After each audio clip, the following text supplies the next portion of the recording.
저는 10분 테크톡을 위주로 공부를 했고요. 한번 얘기해 볼게요. 쿠팡에서 모든 상품이 품절로 떠 있었던 오류가 있었습니다. 오류를 확인해 봤더니 레디스 DB 문제였습니다. 레디스란 무엇일까요? 리모트 딕셔너리 서버, 자바의 해시맵 같은 형태로 DB 구조가 되어 있는 겁니다. 여기서 문제 30비트 CPU에서 인트의 최대값은 아십니까? 92원을 아니요? 아, 정답은 21억이었습니다. 아. 그냥 인트 자료형의 최대값.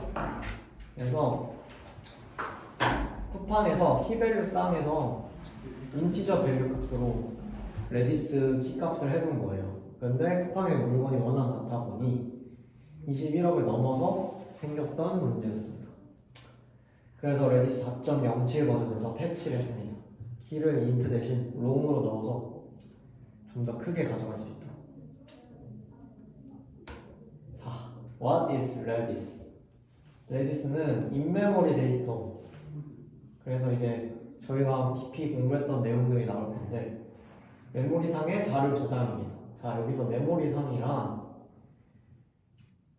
캐시를 설명하면 되는데, 그 전에 일단 이걸 설명드리면, 레디스 기능 중에 하나는 여러 데이터 스트럭처, 이제 자료 구조를 여러 개 지원한다.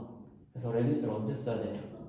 캐시할 수 있고 인메모리 같은 기능을 써야 될 때 레디스를 씁니다. 그래서 이제 캐시란 어떤 것이냐? 여기서 이제 하드웨어 구조를 보면서 저희가 캐시란을 했었기 때문에 그 전 동영상을 참고하시면 될 것 같은데, 나중에 요청에 대해서 빠르게 사용하기 위해서, 그러면 어디 저장하는 것이 빠른가에 대한 걸 알아야겠죠? 자, 맥북을 한번 설명해 볼게요. 맥북은 i7 CPU의 캐시 메모리를 가지고 16기가의 D램, 512기가의 SSD를 가집니다. 자, 그래서 한번 분석을 해보면 캐시는 예전에 했던 SRAM 구조로 되어 있어서 겁나 빠르고 겁나 비싸고 겁나 작습니다. 이렇게 이제 보면 12MB로 D램, 저희 쓰고 있는 램에 비해서도 어마어마하게 작은 크기를 가지고 있어요. 램은 16기가 적당히 빠르고 적당히 비싼데, SRAM과 다르게 휘발성이라고 저번에 캐시 때 배웠죠. 그럼 이제 SSD는 겁나 큽니다. 겁나. 대신 비교적으로 훨씬 더 느리고 저렴합니다. 그리고 비휘발성이에요. 그러면 DB란 무엇인가? DB는 하드디스크나 SSD이기 때문에 비교적 느리고 그렇습니다. 그래서 DB에 접근할 때 D램과 비교해서 훨씬 느려요. 근데 데이터베이스 구조는 SSD입니다. 그래서 저희는 빠른 접근을 위해서 이 D램으로 되어 있는 캐시 용도로 레디스를 쓰겠다, 이 말입니다. 그래서 레디스를 쓸 때는 더 빠른 메모리에 더 자주 접근하고, 더 자주 접근하면 빠르겠죠? 그리고 덜 자주 바뀌는 데이터베이스를 사용하자고 하네요. 그래서 아까 쓰는 이유 중에 하나인 데이터 스트럭처, 캐시는 여러 가지 자료 구조를 지원합니다. 그래서 이거를 보면 이렇게 여러 가지 자료 형태가 있다. 자, 그럼 여기서 또 질문이 나옵니다. 자바에서 해시맵이라는 게 있어요. 그럼 해시맵은 해시 테이블이고, 캐시, 그러니까 그 레디스도 해시 테이블 구조인데, 그냥 자바에 있는 해시맵으로 자바 안에 있으면 인메모리로 쓸 수 있으니까 레디스까지 갔다 오면 네트워크 비용이 낭비되겠죠? 그럴 거면 그냥 자바 같은 서버에서 해시맵 쓰면 되는 거 아니에요? 이런 문제가 있어요. 그럼 왜 해시맵 쓰면 되죠? 진짜로 똑같은데 구조가. 아닙니다. 바로 짜잔, 서버가 여러 대일 경우 컨시스턴시 문제가 발생합니다. 그래서 서버가 하나가 아니고 두 대가 있다고 치면 이제 1서버, 2서버라고 치면 1서버에서 관리되는 인메모리 해시맥, 2서버에서 관리되는 해시맥이 있기 때문에 둘이 왔다 갔다 하면서 이제 일관성의 문제가 생긴다는 거죠. 그래서 따로 데이터베이스인 레디스를 둬서 거기에서 이제 빠르게 접근하자, 이런 문제가 있을 수 있습니다. 현대의 백엔드 아키텍처 구조는 여러 대의 서버를 가져가는 경향이 매우 많기 때문에 이런 고려사항이 있다. 자, 레디스는 싱글 스레드를 사용합니다. 자, 멀티스레드에서는 문제가 하나 있어요. 멀티스레드 이제 빠르게 할 수 있는 반면에 레이스 컨디션을 항상 고려하면서 해야겠죠. 여기서 레이스 컨디션을 잠깐 짚고 넘어가면 여러 스레드를 쓸 때 경합해서 값이 이제 문제가 생기는 경우를 얘기하는데, 레디스는 싱글 스레드로 돌리기 때문에 아토믹하게 이제 크리티컬 세션들을 탁탁 둬가지고 한 번에 하나씩밖에 접근하지 못하도록 동기화를 보장합니다. 그렇다면 왜 싱글 스레드를 사용할까요?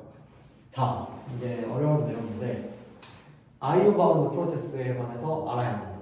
그래서 지금 레디스에 CPU 연산을 할 텐데 이 메모리에 접근하는 것보다 이 CPU 연산을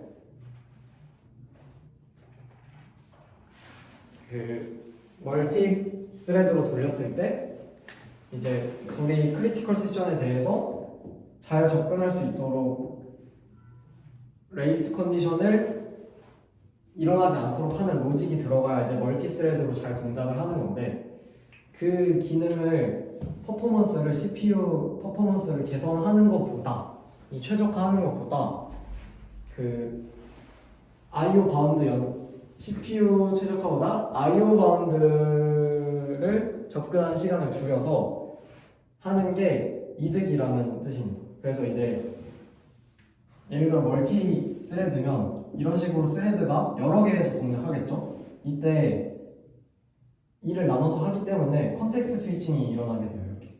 근데 이렇게 하는 작업을 최적화하는 이 CFT 옵티마이저 작업보다 이 한 번씩 연산을 들어가서 하는 거에서 더 이득을 보게 짰다. 그래서 이제 레디스가 싱글 스레드를 사용하는 이유입니다.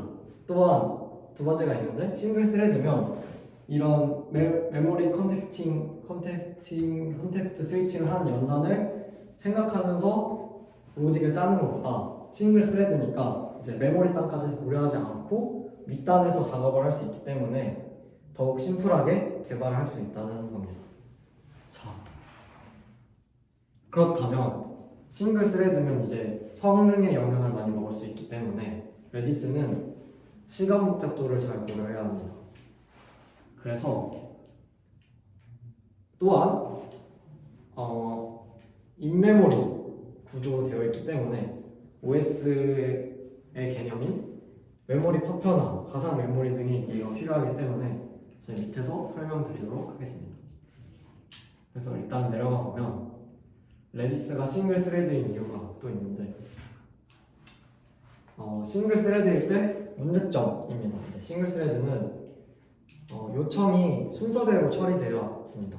그래서 이제 너무 많이 넘치게 되면 이렇게 뒤에서 기다려야 됩니다. 근데 이때 기다리다가 이 큐 크기가, 버퍼가 크기가 넘어버리면 받아지지 않고 서버가 다운돼요. 그래서 이제 레디스의 자료 구조가 많은 만큼 O의 n 시간 복잡도를 가진 자료 구조 형태가 있는데, 이거를 주의해서 써야 됩니다. 이제 자료 구조 형태 O의 n이 가진 게 키를 다 불러오는 거, 플러시, get all 이런 연산이 O의 n인데, 여기 이제 공식 홈페이지에서도 이 연산 자료 구조에 대해서는 주의하라 이렇게 적혀 있다고 합니다. 그래서 아까 위에서 말한 운영체제 지식 세 가지를 알고 레디스를 사용하면 좋습니다. 첫 번째는 메모리 매니지먼트의 개념인 페이징, 세그멘테이션. 그림이 있나요? 그림이 없네요. 그래서 이 개념을 알고 이 개념으로 알게 되는 레디스를 사용 방법이 무엇이냐? 레디스를 사용할 때 메모리를 적당하게 가져가야 된다. 왜냐면 메모리 내부 안에서 페이징이나 세그멘테이션을 하는데 이때 그 메모리 공간이 부족하게 되면 더 넣을 수 없기 때문에 터진다 가 1번이고요. 2번이 버추얼 메모리 스왑하는 게 있는데 이제 운영체제 작업을 할 때 보면 프로세스들이 다 돌아간다고 해도 한 번에 올리지 않고 작업할 수 있는 프로세스만 올렸다가 내렸다가 사용하거든요. 그래서 프로세스가 여러 개 이제 띄워져 있었을 때 메모리에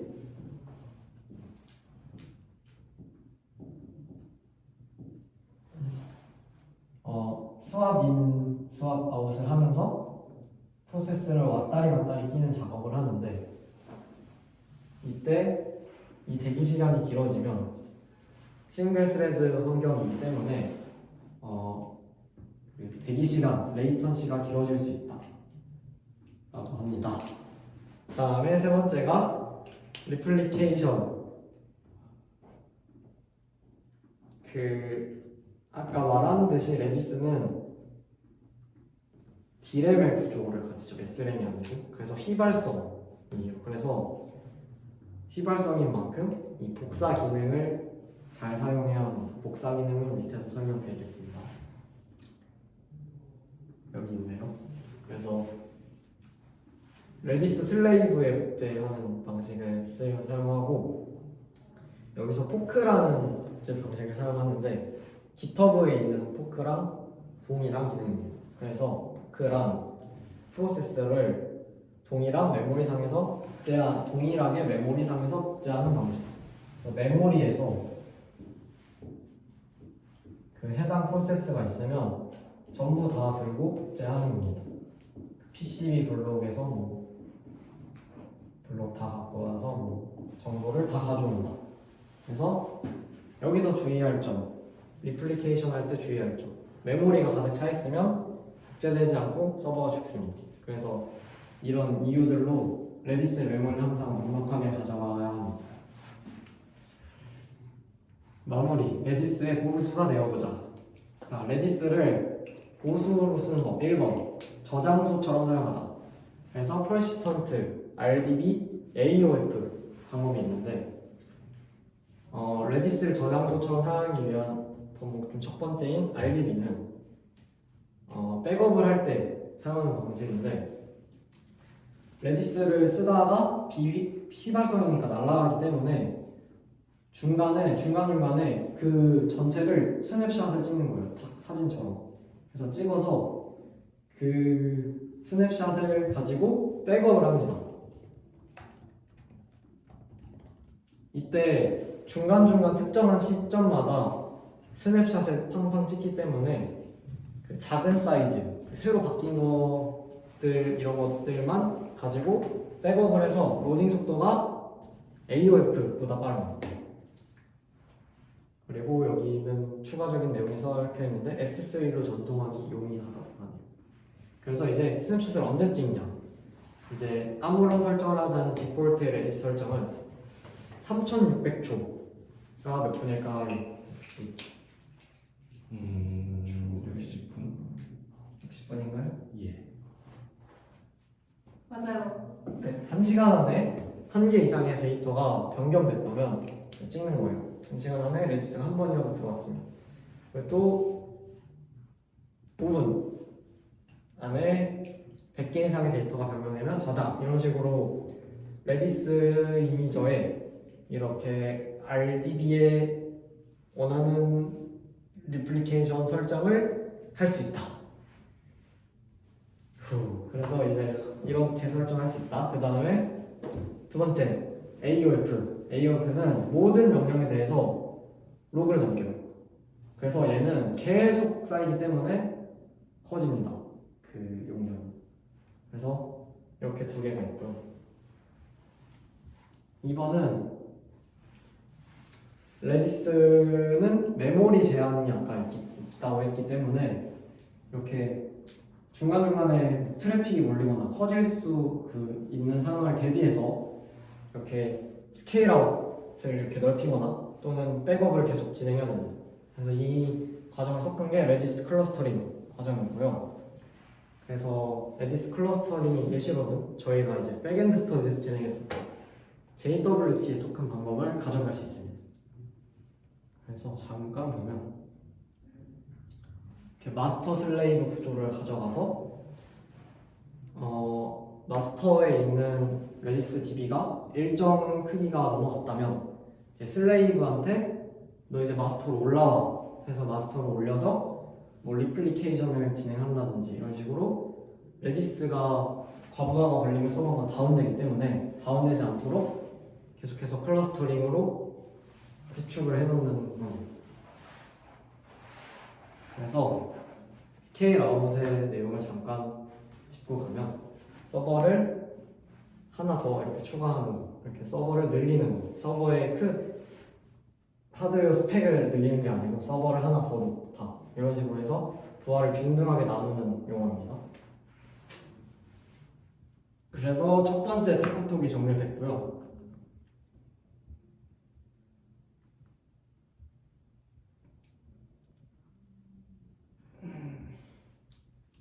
두 번째 테크톡 진행하겠습니다. 자, 프로젝트를 진행하게 되면 이 3티어 아키텍처를 많이 가져가게 됩니다. 클라이언트, 서버, 데이터베이스. 근데 여기서 이제 서비스가 커지는 거예요. 이용자가 확 많아집니다. 그러면 클라이언트 요청이 서버로부터 더 많아지고 서버는 데이터베이스 요청이 더 많아지겠죠. 그럼 이제 부하가 API 요청 부하가 늘어납니다. 그럼 이제 데이터베이스 접근에 대한 부하가 늘어나겠죠. 이때 중간에 서버랑 데이터베이스 사이에 캐시를 둬서 부하를 줄인다. JP 쓸 때도 ORM에 캐시를 두는 거 저번에 말한 거랑 같은 내용입니다. 그러면 레디스를 캐시 용도로만 쓰이나? 그건 또 아닙니다. 큐, 실시간 채팅, 메시지 브로커로도 이용할 수 있습니다. 그래서 레디스 특징을 한 번 더 읽어보면 메모리에 저장된 빠른 속도 접근 가능 뿐만 아니라 이 퍼포먼스가 겁나 셉니다. 이 TPS라고 부르는데 1초에 10만 번까지 양산할 수 있어서 자, 그래서 하여튼 JPA처럼 저희가 컬렉션을 이용해서 쿼리 안 짜고 빠르게 ORM, DB 설계를 하는 것처럼 레디스도 이제 많은 자료 구조가 준다. 그래서 이제 비즈니스 로직에 집중할 수 있어서 레디스를 쓰는 이유도 있답니다. 그래서 레디스를 이제 테크니컬하게 써보자.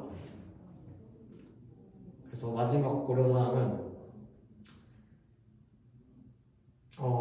RDB랑 AOF 아까 설명드린 저장소의 기능에서 문제가 사실 있었어요. 이게 중간중간에 계속 스냅샷을 찍고 또는 로그도 엄청 많이 다 찍기 때문에 이게 코스트가 굉장히 높은 작업입니다. 이게 리플리케이션을 전부 아까 메모리 단에서 전부 다 포크해서 복제하는 게 엄청 높은 코스트이기 때문에 장애 발생 가능성도 높고 그래서 이거를 쓸지 말지 잘 정해야 돼요. 안 써도 된다는 거죠.